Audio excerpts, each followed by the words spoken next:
আসসালামু আলাইকুম। আজকে আমি আপনাদের জন্য খুবই সুস্বাদু একটা খাবারের রেসিপি নিয়ে আসছি।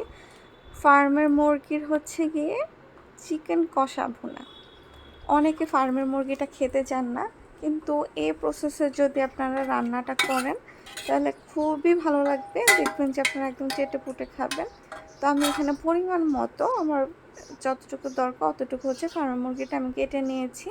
তারপর আমি এখানে টমেটো নিয়েছি, এখানে আমি মশলা হচ্ছে গিয়ে এখানে কুচিনি করে নিয়েছি, পেঁয়াজ নিয়েছি, গরম মশলা নিয়েছি।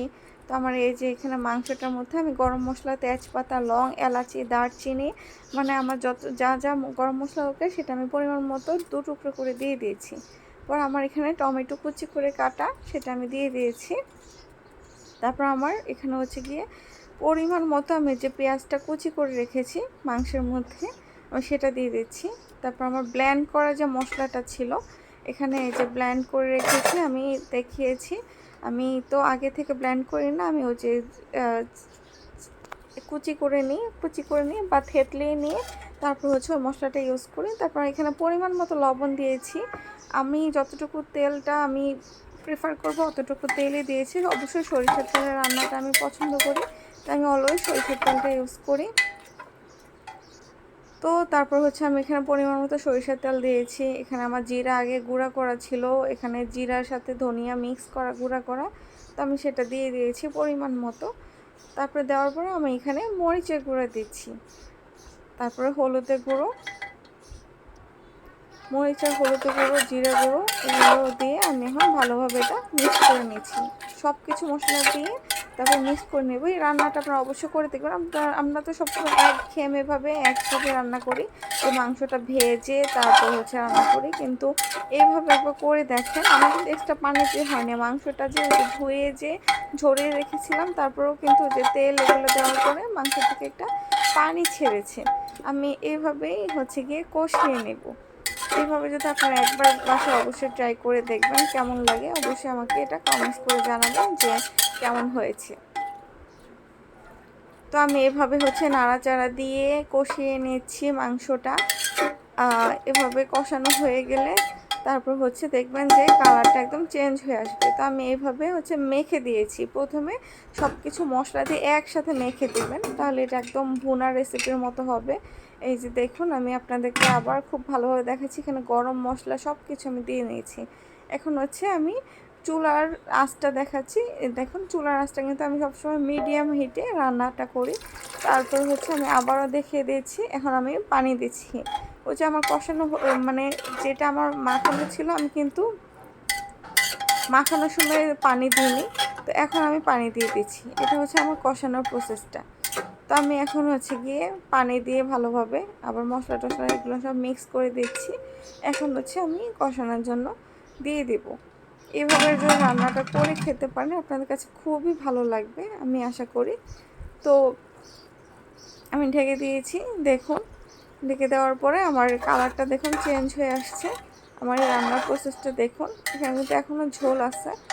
তো আমি এটা কিন্তু কষানো, আমি কিন্তু এখনও ভুনাটা করিনি। আমি সব মশলা দিয়ে যে ঢেকে দিয়েছিলাম, ঢেকে দেওয়ার পরে এটা হচ্ছে আমার কষানোটা হয়ে গেছে। এখন হচ্ছে আমি দেখাচ্ছি যে কীরকম কালারটা আসছে বা কীরকম হয়েছে সেটা আপনাদের দেখানোর জন্য দিয়েছি। তারপর হচ্ছে আমি আবার এটাকে ঢেকে দেব। আমার পানিটা যেহেতু এখনও রয়েছে, মাংসগুলো এখনও যেহেতু প্রপার কুক হয়নি, জাস্ট হচ্ছে কষানোর জন্য আমি সেখানে তখন পানিটা দিয়ে দিয়েছিলাম। তো আমি এটাকে আবার হচ্ছে ঢেকে দেব। যে আমার ঢাকা শেষ। এই দেখুন আমার এখন প্রপার কুক হয়ে গেছে। কালারটা দেখুন কেমন এসেছে, মানে দেখতে তো খুব লোভনীয় লাগছে, খেতে এটা অসাধারণ হয়েছে। আপনারা এভাবে এই প্রসেসে যদি কুক করে একবার ট্রাই করেন, খুবই ঝামেলা মুক্ত, একদম ঝামেলা নেই। তারপর হচ্ছে প্রেশার কুকারে দিয়ে দেবেন, একদম হয়ে যাবে। কালারটা দেখেন একদম আমার যে তেলগুলো ছিল সেগুলো একদম উঠে এসেছে। তো এভাবে হচ্ছে আপনারা ট্রাই করবেন। অবশ্যই আমার রান্নাটা আপনাদের ভালো লেগে থাকলে কমেন্টে জানাবেন, আর আপনাদের এক্সপিরিয়েন্সগুলো হচ্ছে আমার সাথে অবশ্যই শেয়ার করবে। কোনো পরামর্শ দেওয়ার থাকলে অবশ্যই দিবেন। তো আমার রান্নাটা আপনাদের কেমন লেগেছে অবশ্যই জানাবেন।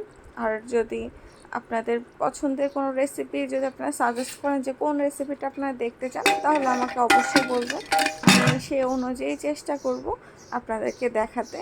তো এভাবে হচ্ছে আমি দেখুন আরেকটু আমি হচ্ছে গিয়ে আঁচে রেখেছি, আমার আরেকটু আমি ভুনা করব। এই যে দেখুন আমার একদম ভুনা হয়ে গেছে, আমার তেলগুলো একদম একপাশে জমে গিয়েছে।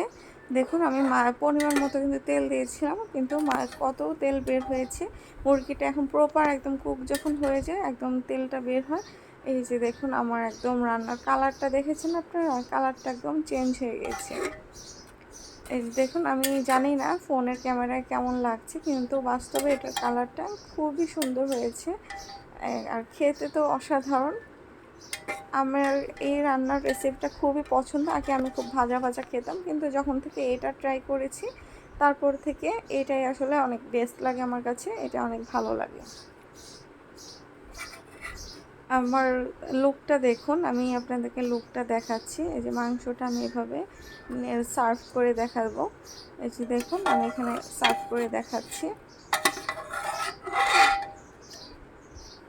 অবশ্যই বলবেন যে কেমন হয়েছে। এই দেখুন আমার বাটির মধ্যে আমি এটা সার্ভ করে নিয়েছি, কালারটা একদম জোস, খেতে একদম মশলাগুলো একদম ঘন হয়ে